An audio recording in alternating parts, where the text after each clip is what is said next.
Hello, everyone. Thank you so much for being here today. I hope you're doing well. Today, I want to talk about something very important: Social Security disability benefits, and a recent change that could have deeply affected older workers. But thankfully, right now, things are safer than we feared.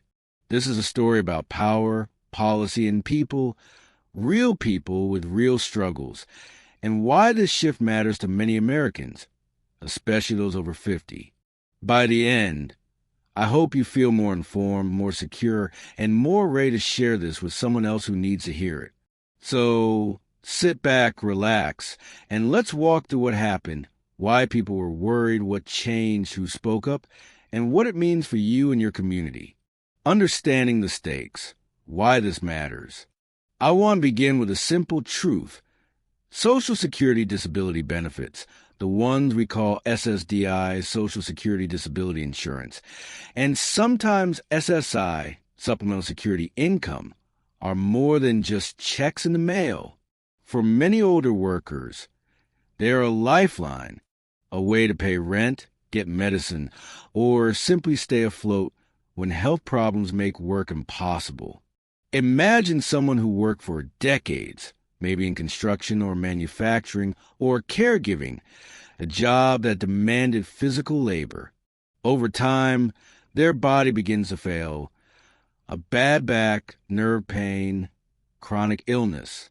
At 55, 60, or 65, retraining for a completely new kind of job is not just hard, it might be impossible. Age isn't just a number here.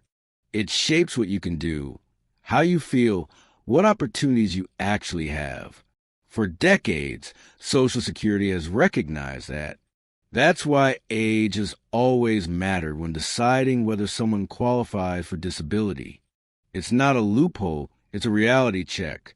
And the rule change that was on the table would have undercut exactly that. That's why so many people were terrified, and why advocates fought back hard. What was the proposed change? Here's the core of the problem. The Social Security Administration, SSA, was planning to roll out a new rule.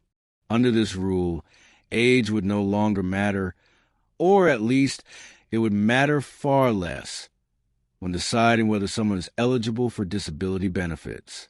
Right now, when SSA evaluates a disability claim, they look at a person's age, their work history, their health condition, and job availability. Older workers often have fewer job options, especially for physically demanding labor.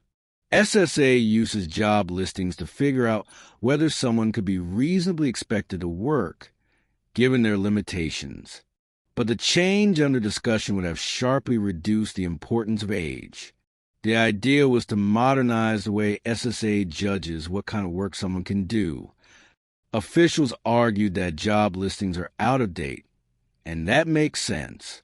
Some job categories still listed in government data are from long ago, old titles, old roles, jobs that hardly exist in today's economy. They said, let's bring things into the 21st century. That sounds reasonable on paper. But the fear was that by doing so, SSA would treat a 60-year-old former construction worker the same way as a 25-year-old office worker, or someone driving for a gig company. For many, that just doesn't match reality. Officials, including leaders in the Office of Management and Budget, argue that life expectancy is higher, work is more sedentary now, and older workers can more easily pivot to less physical roles. Things like customer service, office work, even gig driving. That might be true for some, but for many, especially those in rural areas or with health issues, that pitch falls apart. Why people were worried. Once this plan started to become known, the reaction was swift and emotional. Think of people in small towns or in places like West Virginia, Mississippi, Arkansas, areas where heavy labor jobs are common, where age and physical wear and tear are real issues. A lot of older Americans in these places don't have a choice to switch to a cushy office job. They may not have a reliable car or easy access to retraining programs. And even more, their bodies may not cooperate. For people like that, losing age as a factor in evaluating disability isn't just a technical change. It's a threat to their livelihood and dignity. Advocacy groups and lawmakers got alarmed. Letters poured in. More than 70 Democratic members of Congress signed on, pushing back hard. Experts ran the numbers. And the results were stark. Hundreds of thousands, maybe even more than 500,000, people could be at risk. Estimates suggested that nearly 1 million older workers might not qualify under the new system. In addition, dependents, like widows, widowers, and children, could also lose benefits tied to someone's work history. That's more than just money.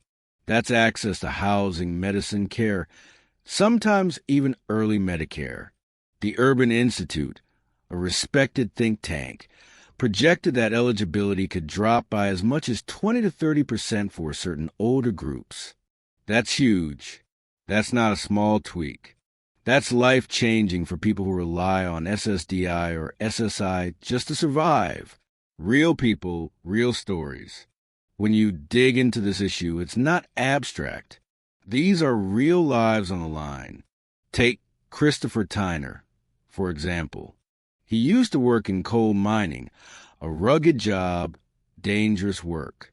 At some point, he lost a leg in an accident. He applied for disability benefits. That isn't just a number on paper. For Christopher, that benefit means independence. It means he can pay basic bills, manage his health, and survive. Advocates brought up his story, among many others, when they met with the White House. And during that meeting, something remarkable happened. Leaders who had pushed the rule began to change course. A turning point, the White House meeting. Here's where the story takes a hopeful turn. In mid-November, a group of disability attorneys and advocates were invited to a meeting at the White House.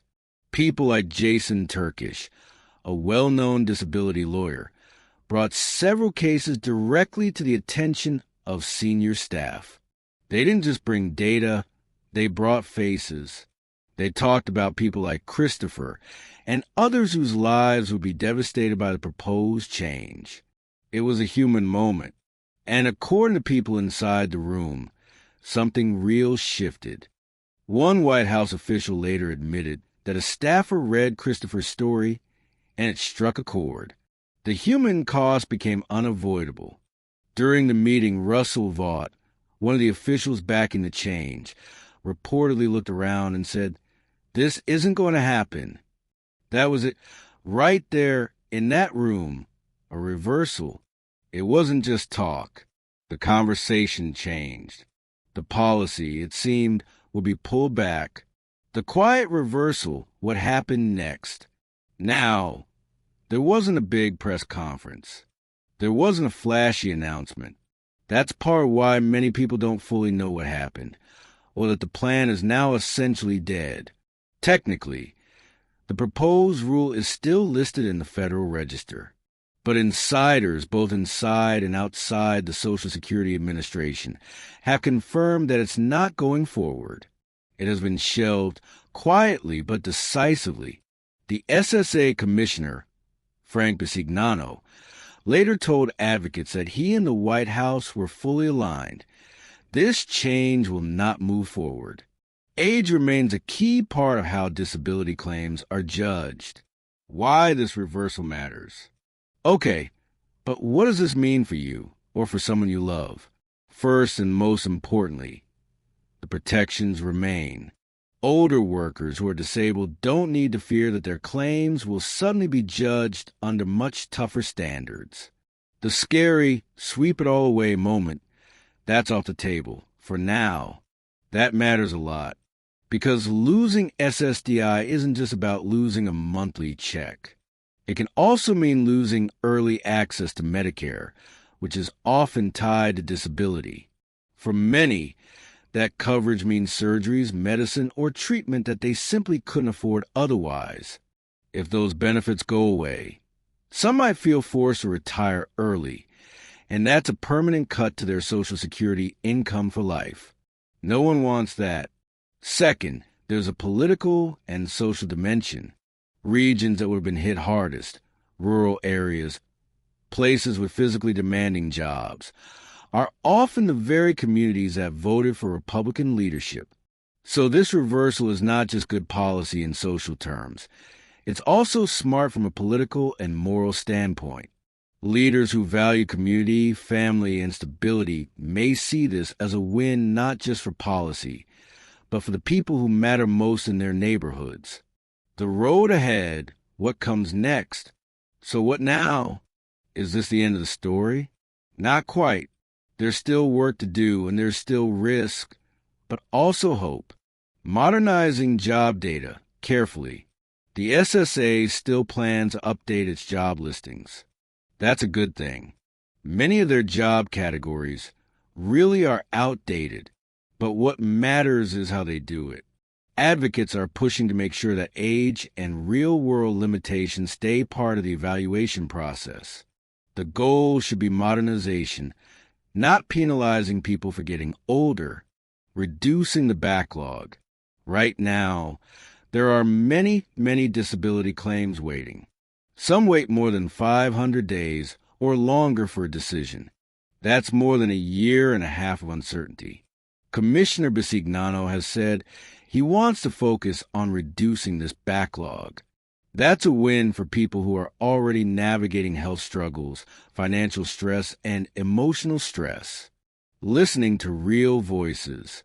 One of the biggest takeaways from this episode is our stories matter. The case of Christopher and others shows that human stories still have power. Disability advocates are urging SSA to hold public town halls. They want more transparency, more listening, and more meaningful engagement. Protecting age as a factor. The community pushing back is not just being stubborn. They're protecting something vital. Age-based consideration in disability hasn't always been perfect, but it's a recognition that life isn't the same at 60 as it was at 25. Going forward, advocates will likely continue to press SSA in Congress to enshrine protections for older workers. What this means for you personally. If you're watching this and you're over 50 or you care about someone who is, here are some things to think about. Stay informed. This episode shows that policy can be changed quietly, but also reversed quietly. Keep an eye on SSA announcements or local disability rights groups. Raise your voice. If you or someone you know is in a vulnerable spot, reach out to your representatives. Tell your story. Share what having SSDI or SSI means to you. Plan for the long term.